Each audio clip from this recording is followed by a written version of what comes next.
You know, when we think about corporate spying, we usually picture some scene out of a movie, right? Hackers in dark rooms trying to breach a firewall. But what if the biggest threat isn't trying to break in? What if they're already inside, with a key to the front door? Today, we are breaking down a wild, real-world case, the Yahoo IP heist. It's a story that shows just how vulnerable a company's most precious secrets can be. Just look at this number for a second. 570,000. That is how many sensitive, high-value files were downloaded from Yahoo's servers in less time than it takes to watch an episode of your favorite show. Think about that. This isn't just a data breach, it's a lightning-fast heist of a company's intellectual property, the very thing that gives them their edge. So the scene is Yahoo, February 2022. But the attack didn't come from some sophisticated external hacking group. Nope, it came from a trusted employee, an insider who had the keys to the kingdom. We're about to see how a single download put millions of dollars of research and development at risk. So how in the world does a heist like this actually happen? Well, that's what we're going to do. We're going to deconstruct it piece by piece. We'll look at the who, the what, and the how, and most importantly, what any of us can learn from it. Meet the person at the center of all this, Shan Song. And pay close attention to his title, Senior Research Scientist. This wasn't some new hire or a low-level employee. This was a high-level, trusted scientist whose entire job revolved around legitimate access to Yahoo's most valuable, most secret data. He was, by definition, the ultimate trusted insider. So what exactly did he walk out the door with? Well, when we say a tech company's crown jewels, this is what we mean. He took the source code for their machine learning tech, AdLearn. He took the engine for their digital ad marketplace. He even snagged competitive strategy documents. This was not a random grab bag of files. This was a surgical strike aimed directly at the company's secret sauce. Okay, and this timeline, this is where the story gets really chilling. First, he gets a job offer from a direct competitor. Just 45 minutes, not days, not hours, but minutes later, that massive download of over 500,000 files begins. Then he moves all that data onto personal hard drives.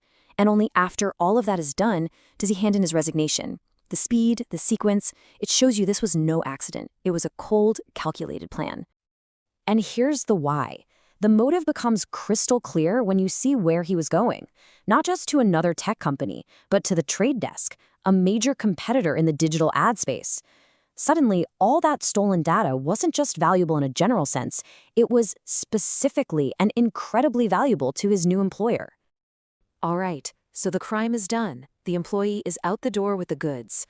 What happens now? This is where the story shifts from the heist itself to the frantic, high-stakes race to clean up the mess and contain the damage.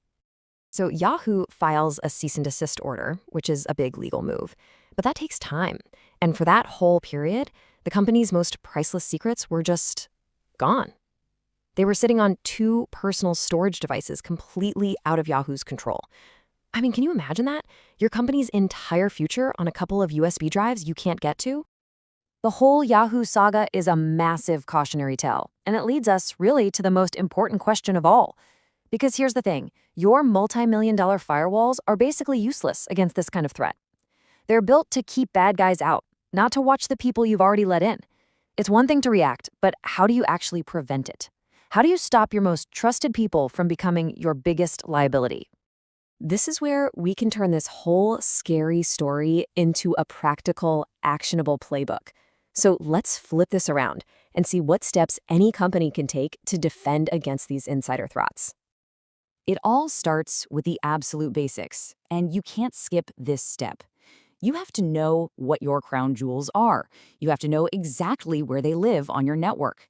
And then, and this is the crucial part, you have to be absolutely ruthless about who gets access. It's called the principle of least privilege. You give people access only to what they need to do their job, nothing more. And once you've got that foundation, you build on it with these 5 critical layers of defense. This isn't a buffet where you pick 1 or 2. It's a whole system. You've got to manage access, monitor what people are doing, use smart tools to spot weird behavior, control physical things like the USB drive San used, and be ready to respond the second an alarm bell goes off.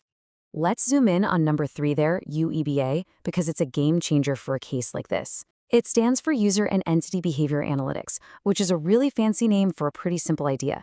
The system learns what's normal for every single user. So, when a scientist who usually works with a dozen files a day suddenly tries to download over 500,000, a tool like this would have thrown up a massive red flag instantly. It could have caught Sang right in the act.